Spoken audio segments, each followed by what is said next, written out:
सब गोलमाल है। अरे जल्दी करो, लड़के वाले आते ही होंगे। मानसी, चाहे जो हो जाए तू अपने कमरे से बाहर नहीं आएगी। और तापसी, जब हम आवाज लगाए तू चाय की ट्रे लेकर कमरे में आ जाना, ठीक है? ठीक है, समझ गई, आप चिंता मत करो। आज तो ये रिश्ता होकर ही रहेगा। अब बस ये बताओ, ये ब्लैक साड़ी मुझ पर अच्छी तो लग रही है ना? अरे बहुत अच्छी लग रही है, बस तुझे मुंह नहीं खोलना है। चाय रखकर तुरंत वहां से लौट जाना। सारी बातें तय करने के बाद तापसी की माँ सरोज और पिता रमेश बैठक में बैठकर मेहमानों का इंतजार करने लगते हैं। तापसी और मानसी दोनों सगी बहनें थी, जो कि सरोज और रमेश की लाडली दुलारी बेटियां थी।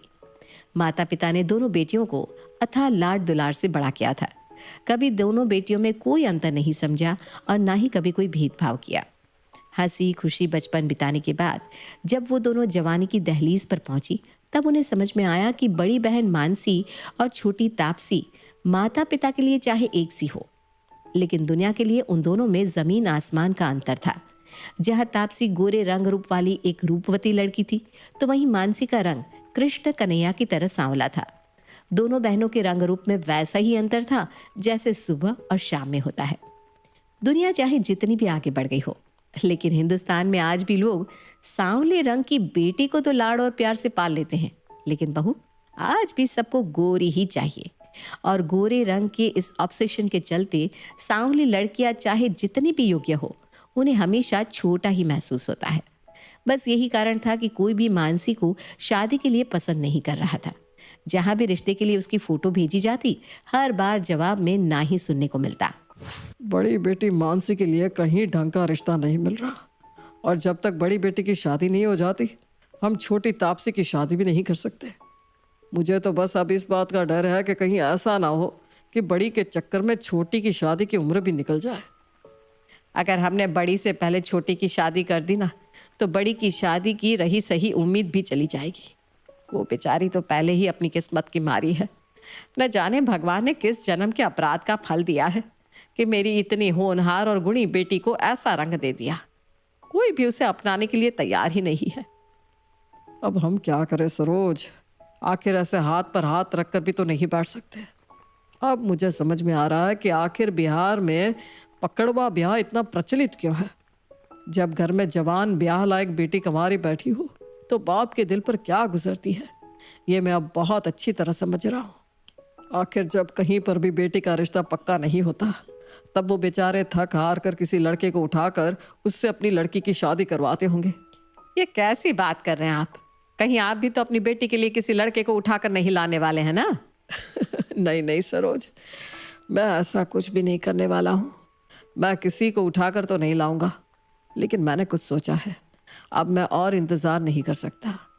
2 बरस के बाद मानसी 30 की हो जाएगी, और फिर उसके बाद उसके ब्याह होने की रही सही उम्मीद भी खत्म हो जाएगी। और एक बात बताऊं तुम्हें, मेरी बिटिया इतनी गुणी और लायक है कि एक बार अगर उसकी शादी हो गई, तो मुझे पूरा यकीन है कि वो अपने ससुराल वालों के दिल में अपने लिए जगह बना ही लेगी। तो ऐसा क्या सोचा है आपने?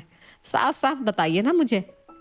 देखो सरोज, सीधे तरीके से तो मुझे लगता है कि हम अपनी बिटिया को कभी ब्याह नहीं पाएंगे। इसलिए अब जो भी लड़के वाला शादी के लिए हमारी मानसी की फ़ोटो मांगेगा, हम मानसी की जगह छोटी बेटी तापसी की फ़ोटो भेजेंगे। और आजकल ना व्हाट्सएप में एक नया फीचर आया है, जिसमें फ़ोटो कुछ देर बाद अपने आप डिलीट हो जाती है। कुछ देर बाद फ़ोटो अपने आप डिलीट हो जाएगी, तो उनके पास कोई प्रूफ भी नहीं रहेगा कि हमने उन्हें कौन सी फ़ोटो भेजी थी। तापसी की फ़ोटो देखकर लड़के वाले रिश्ता लेकर घर आएंगे, तो हम लोग उन्हें तापसी को ही दिखाएंगे, लेकिन शादी के समय मंडप में तापसी की जगह मानसी बैठेगी। कैसी अनहोनी बातें कर रहे हैं आप? कहीं सुना है कि छोटी बिटिया को दिखाकर किसी ने बड़ी को ब्याह दिया हो? इस तरह तो मेरी बेटी के सारे जीवन पर ग्रहण लग जाएगा। अरे ऐसा कुछ भी नहीं होने वाला, तुम बिल्कुल भी चिंता मत करो और मुझ पर यकीन रखो। अब और कोई रास्ता नहीं बचा। और इतनी बड़ी बात आप छुपाएंगे कैसे? मान लीजिए शादी के बाद अगर लड़के ने हमारी बेटी को छोड़ दिया, तब आप क्या करेंगे? सारी जिंदगी तलाकशुदा बेटी को घर में बिठा कर रखेंगे क्या? सरोज, कोई भी अच्छा खानदान अपने बेटे के जीवन में ऐसी नौबत आने नहीं देगा। और तुम ही सोच कर बताओ, हमारी मानसी में ऐसी कोई कमी है क्या कि कोई उसे शादी के बाद तलाक दे दे? एक बार जो भी उसे नज़दीक से जान लेगा वो कभी उसे अपनाने से इनकार नहीं करेगा। आज तक जितने भी लोगों ने उसका रिश्ता ठुकराया है उन्होंने सिर्फ उसकी सूरत देखी है। अगर उन्होंने हमारी बेटी की सीरत देखी होती तो वो खुद रिश्ता लेकर हमारे घर आते। बाकी सब तो ठीक है, लेकिन फिर भी मुझे ना इस तरह अपनी दोनों बेटियों का जीवन दांव पर लगाना कुछ ठीक नहीं लग रहा। देखो सरोज, ये मेरा आखिरी फैसला है। अब मैं बेटी के लिए दर दर रिश्ते ढूंढते ढूंढते थक गया हूँ। हम जो भी कर रहे हैं अच्छी नीयत से कर रहे हैं, और नेक नीयत से किए हुए काम में भगवान हमेशा साथ देते हैं। मुझे पूरा भरोसा है कि भगवान हमारा इसमें साथ जरूर देंगे। रमेश ने लड़के वालों को मानसी की तस्वीर भेज दी थी।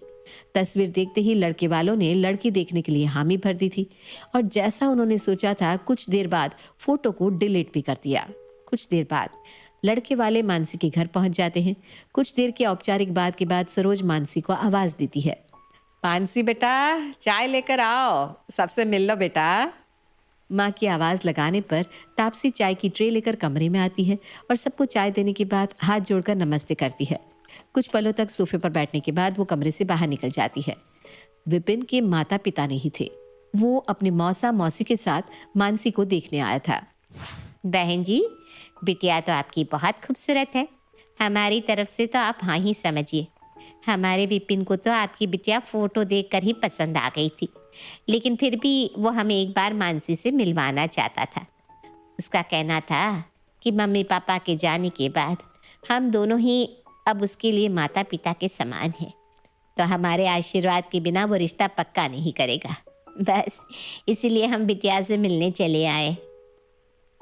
हमें भी विपिन जी बहुत पसंद है, तो मिठाई खाकर रिश्ता पक्का कर लेते हैं। विपिन और मानसी का रिश्ता पक्का हो गया था, लेकिन वास्तव में विपिन ने जिसे पसंद किया था वो मानसी नहीं, तापसी थी। विपिन तापसी से शादी करने के सपने देख रहा था। उसे इस बात का अंदेशा भी नहीं था कि मानसी के घर वालों ने एक साजिश रची है। ब्याह वाले दिन तापसी को एक कमरे में बंद कर दिया जाता है और मानसी सज धज कर दुल्हन के वेश में तैयार हो जाती है। बिटिया को तैयार तो कर दिया है, लेकिन उसे देखकर विपिन और उसके मौसा मौसी पहचान नहीं लेंगे क्या? मानसी का चेहरा घूंघट से ढक दो, बाकी सब मैं खुद संभालूंगा। अरे भाई साहब, बहू का चेहरा ऐसे ढक कर क्यों रखा है? आजकल की बहू कहाँ घूंघट करती है? बच्चों की शादी की फोटो खराब हो जाएगी। अब बिटिया का चेहरा खुलवा दीजिए। अब नहीं नहीं भाई साहब, ये तो हमारे खानदान की परंपरा है कि शादी तो घूंघट में ही होती है। हमारे द्वार से बिटिया विदा हो जाए, उसके बाद आप अपने यहाँ ले जाकर चाहे जो पहनाए चाहे जैसे रखें, फिर वो आपकी अमानत है। लेकिन जब तक कन्यादान नहीं हो जाता हमारे यहाँ की रस्म तो आपको माननी ही पड़ेगी। अगर ऐसा है तो कोई बात नहीं, जब आपसे संबंध जोड़ ही लिया है तो आपकी परंपराओं को भी तो मानना पड़ेगा। जयमाला के बाद कुछ ही देर में फेरों का कार्यक्रम शुरू हो जाता है। फेरों के समय पंडित जी जैसे ही कन्यादान के समय लड़की के हाथ में लड़के का हाथ रखवाते हैं, विपिन मानसी का हाथ देखकर चौंक जाता है। ये कैसे हो सकता है? मानसी का हाथ तो मैंने देखा था, उसका तो रंग बिल्कुल सफेद था, फिर आज अचानक उसके हाथों का रंग कैसे बदल गया? और जिस दिन हम मानसी को देखने आए थे तब तो इन लोगों ने ऐसी कोई बात नहीं की थी कि उनके यहाँ इतनी ज्यादा पर्दा प्रथा मानी जाती है। कहीं ऐसा तो नहीं कि घूंघट की आड़ में मेरे साथ कोई धोखा हो रहा है?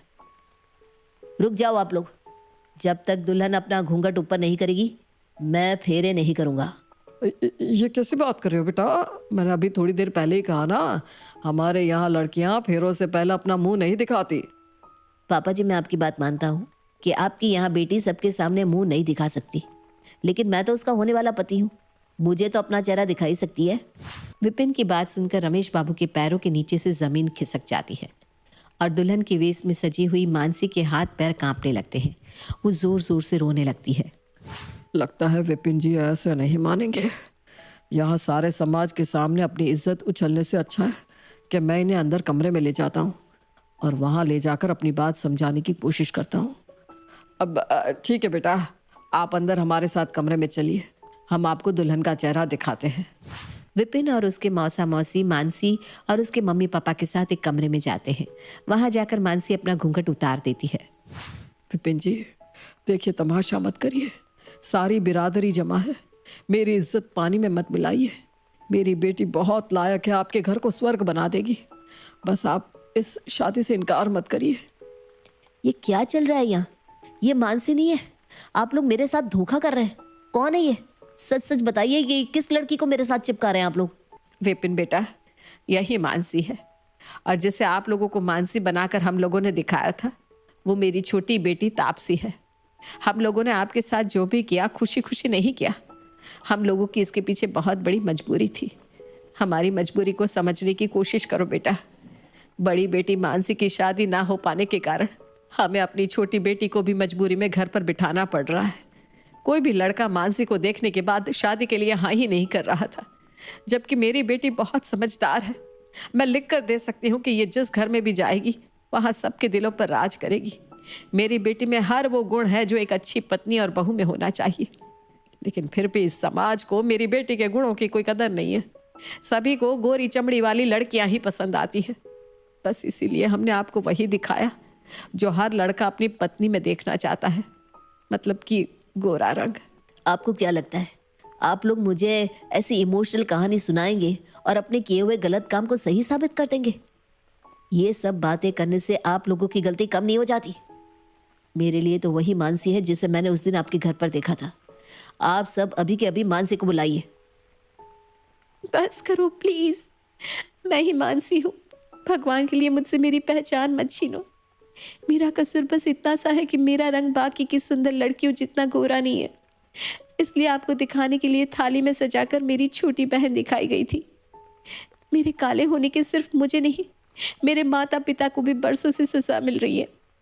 मेरे माता पिता का बोझ हल्का हो जाएगा यही सोचकर मैंने ये अनर्थ होने दिया, वरना ऐसा कौन होगा जो अपने अस्तित्व को ऐसे खतरे में आने देगा। आप प्लीज मुझसे शादी कर लीजिए। पत्नी ना से ही एक काम वाली समझकर ही अपने घर में जगह दे देना। अब छोटी बहन को अपनी वजह से और परेशान नहीं कर सकती। मैं इस घर से जाऊंगी तभी तो उसकी भी शादी हो पाएगी। बेटा मेरा तो दिमाग ही काम नहीं कर रहा। ये क्या हो रहा है यहाँ? हम तो समझ ही नहीं पा रहे क्या सही है और क्या गलत। हम क्या सोचकर बारात लेकर आए थे और यहाँ ये क्या हो रहा है? देखो, मैंने अपने मन में जिस मानसी की तस्वीर बसाई थी वो तुम नहीं हो, इसलिए मैं ये शादी नहीं कर सकता। और तुम इतनी भी बुरी नहीं हो कि पत्नी की जगह कामवाली बनकर किसी के घर चली जाओ। अपने आप को किसी से भी कम समझना बंद कर दो। सांवला रंग होने का ये मतलब नहीं होता कि तुम्हें सपने देखने का और अच्छी जिंदगी जीने का कोई अधिकार नहीं है। देख बेटा, मैं मानती हूँ कि इन लोगों ने जो किया बहुत गलत किया, और इस तरह धोखेबाजी से किसी भी लड़के को अपनी बेटी से शादी करने के लिए मजबूर करना वाकई बहुत गलत है। तुम अपनी जगह बिल्कुल सही हो। तुम्हारा गुस्सा, शिकायत सब अपनी जगह सही है, लेकिन बस एक बार ठंडे दिमाग से मानसी के पिता की मानसिक स्थिति को समझने का प्रयास करो। एक तो वो पहले ही अपनी बेटी का रिश्ता ना हो पाने के कारण बहुत टेंशन में है। ऊपर से अगर आज उनके द्वार पर आई बारात लौट गई तो इस जन्म में उनकी एक नहीं दोनों बेटियां कंवारी रह जाएगी। पूरी बिरादरी में ये बात फैल जाएगी कि इन्होंने धोखाधड़ी से अपनी बेटी का रिश्ता किया था। लोग तरह तरह की बात बनाएंगी, बच्चियों पर लांछन लगाएंगे। इनका घर से बाहर निकलना भी दुभर हो जाएगा। मौसी, आप अभी भी इनके बारे में सोच रही हैं? और मेरा क्या? विपिन बेटा, रिश्ता तोड़ना आसान होता है, लेकिन आसान दिखने वाले काम हमेशा सही हो ऐसा ज़रूरी तो नहीं। ये थोड़ा मुश्किल ज़रूर है, लेकिन तुम मेरी बात पर गौर करके देखो तो सही। हम तीनों के अलावा और कोई नहीं जानता कि तुम्हारी शादी वास्तव में किसी और से पक्की हुई थी। इस बंद कमरे के भीतर की बात भीतर तक ही रहेगी और हम सब एक बहुत ही विषम परिस्थिति से बच जाएंगे। एक बात बताओ बेटा, तुम तो खुद इतने ऊंची सोच वाले बच्चे हो। तुम कब से रंग रूप को काबिलियत से ज्यादा महत्व देने लगे? आप गलत समझ रहे हैं मौसा जी। मैं आज भी मानता हूँ किसी का रंग चाहे जैसा हो, मन सुंदर होना चाहिए। और अगर ये अपनी बेटी मानसी की रियल तस्वीर मुझे भेज देते तो मैं उसे ज़रूर पसंद करता। मुझे ऐतराज़ बस इस बात से है कि इन्होंने झूठ बोलकर मुझसे अपनी बेटी की शादी करवानी चाहिए। बस बेटा, ये हुई ना बात। मैं भी मेरे मन की बात बताऊं, मुझे तो इस लड़के में कोई खराबी नहीं दिखती। पागल है वो लोग जिन्हें इसमें खराबी लगती है। कितनी प्यारी और मासूम बच्ची है। बेटा, बारात दरवाजे से वापस लौटेगी तो इनके साथ साथ हमारी भी जगहसाई होगी। तो एक बार सोच के देख ले बेटा, इसके माता पिता ने गलत तो किया, लेकिन वो बेचारे बस अपनी बेटी का घर बसाना चाहते थे। मौसी की बात सुनकर विपिन एक बार फिर से नजर भरकर मानसी की ओर देखता है। उसकी बड़ी बड़ी खूबसूरत आंखें मेकअप के साथ और भी खूबसूरत लग रही थी। उसकी सादगी और सच्चाई उसकी आंखों से आंसू बनकर बरस रही थी। मुझे सोचने के लिए 10 मिनट दीजिए। विपिन तेज कदमों से टहलते हुए मौसी, मौसा और मानसी के पापा की बातों को सोच रहा था। काफी देर तक सोचने के बाद वो मौसी के पास जाता है। ठीक है मौसी, मैं शादी करने के लिए तैयार हूँ, लेकिन मुझे अभी इस रिश्ते को दिल से अपनाने में थोड़ा समय लगेगा। मानसी, दे पाओगे ना मुझे समय? विपिन की बात सुनकर मानसी अपने आंसू पोंछकर मुस्कुरा देती है। शादी से पहले मेरी एक और शर्त भी है। ये ना, आपकी हर शर्त हमें मंजूर है। तो आप अपनी बेटी तापसी को भी हमारी शादी में बुलाइए। उसे कहिए छिपने की कोई जरूरत नहीं है। जूते छिपाने के लिए साली की भी तो जरूरत पड़ेगी। विपिन की बात सुनकर सभी मुस्कुराने लगते हैं। विपिन की शादी मानसी से हो जाती है और जैसा रमेश ने कहा था, मानसी सबका दिल जीत लेगी। वास्तव में मानसी ने कुछ ही दिनों में विपिन का दिल जीतकर उसके साथ एक मजबूत रिश्ता बना लिया था।